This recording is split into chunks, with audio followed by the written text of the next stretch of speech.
Hi అండి. నిన్న చెన్నైకి ఇంటర్వ్యూకి వెళ్ళాను. అప్నా యాప్లో ఒకటి అప్లై చేశాను, ఎలక్ట్రానిక్స్ ఇంజనీర్ అని. ఎల్ఈడీస్ మ్యానుఫ్యాక్చరింగ్ చేసే కంపెనీ అది. అక్కడ పొజిషన్ వచ్చి ఎలక్ట్రానిక్స్ ఇంజనీర్ అని చెప్పారు. అక్కడికి ఇంటర్వ్యూకి వెళ్ళాను. జస్ట్ ఇంటర్వ్యూ ఏం చేయలేదు, జస్ట్ కూర్చోబెట్టారు. ఎక్కడి నుంచి అడిగారు, తిరుపతి డిస్టిక్ అని చెప్పాను.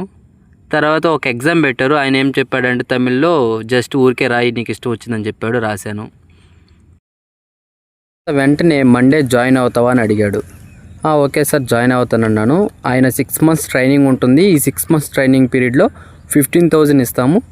ఈ 6 months ట్రైనింగ్లో మొత్తం ఎలక్ట్రానిక్స్, అలాగే పీసీబీ డిజైనింగు, ఎల్ఈడి డ్రైవ్స్ ఇవన్నీ మొత్తం నేర్పిస్తాము.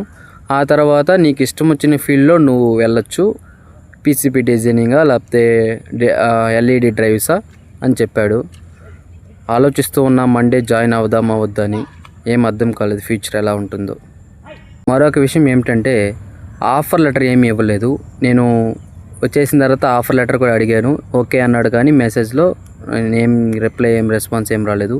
తర్వాత పిఎఫ్ అండ్ ఈఎస్ఐ గురించి అసలు ప్రస్తావనే లేదు. అసలు దాని గురించి చెప్పలేదు అతను.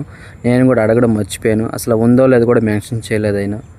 ఇది అసలు నిజంగా ఈ కంపెనీ మంచిగా ఉంటుందా లేదా అర్థం కావట్లేదు నాకు. నేను ఎంబెడెడ్ సిస్టమ్స్ కోర్స్ చేశాను 1 year. చేసి చాలా కంపెనీస్కి అటెండ్ అయ్యాను. అయినా కానీ జాబ్ రాలేదు. చూసి ఇంట్లో ప్రెజర్ బాగా ఎక్కువైపోతుంది. అందుకే ఏదో కంపెనీకి వెళ్దామని డిసైడ్ అయ్యాను.